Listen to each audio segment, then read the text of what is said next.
Bésame mucho, como si fuera esta noche la última vez. Bésame. My name is Kim Pacheco. I live in Raleigh, North Carolina. I am a professional jazz singer, but I do have a background history in R&B and gospel music. Singing is important to me because I get to tell a story. I'm painting art, and whenever I sing, I liken my voice to being in an art museum.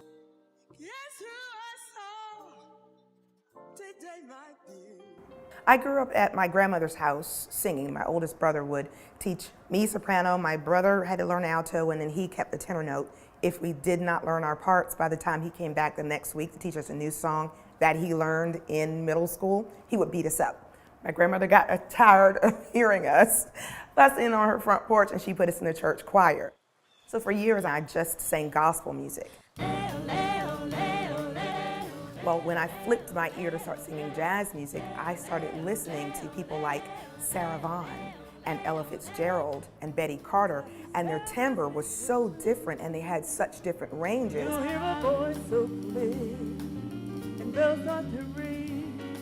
That's how I began the process of recognizing I needed to train my voice to start singing, and then naturally I recognized the difference between gospel and jazz because I had more left when I sang jazz than I ever did when I sang gospel.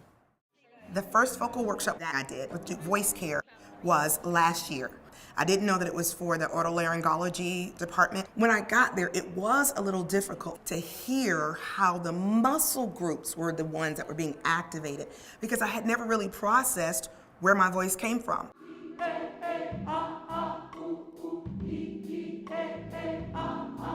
I call it soul ingredients. Soul is your spirit. Soul is your story, soul is your testimony. And what we do is you start to embrace who you are and start to learn paths to bring who you are to your music. This particular Duke Voice Care workshop, the exercises that I'm learning today are that I can warm up, and it's a thorough, complete warming up.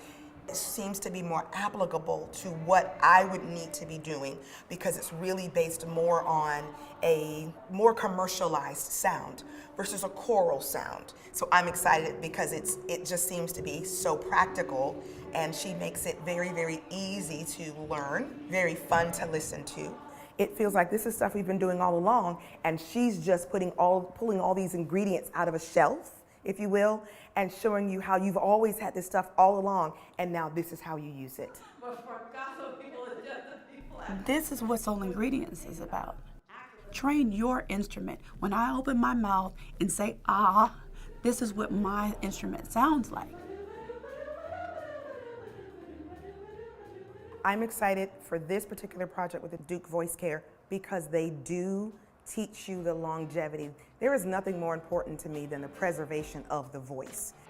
To be given permission to take a step back and assess what I need physically to preserve all these aspects of how I operate and how I move through the world has really been a gift. It's been a treasure.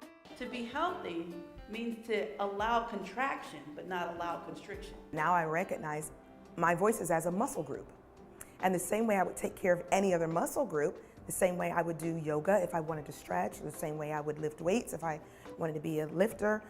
There are so many ways to preserve the voice. There are the simple methods that they showed of just hydration, the simple methods of rest, recognizing that your voice doesn't get to be put away in a neat little box as you would a clarinet or a flute or a saxophone. It is subject to everything in the environment and everything that you subject it to, like medicine and the different types of food and whether or not you stay hydrated. There's so many things that make the voice operate differently. It has been really, really helpful to learn all of these different methods of preservation. I feel like I've just been given the gift of added years. That's the best way of describing it. We're taking over. This is the truth.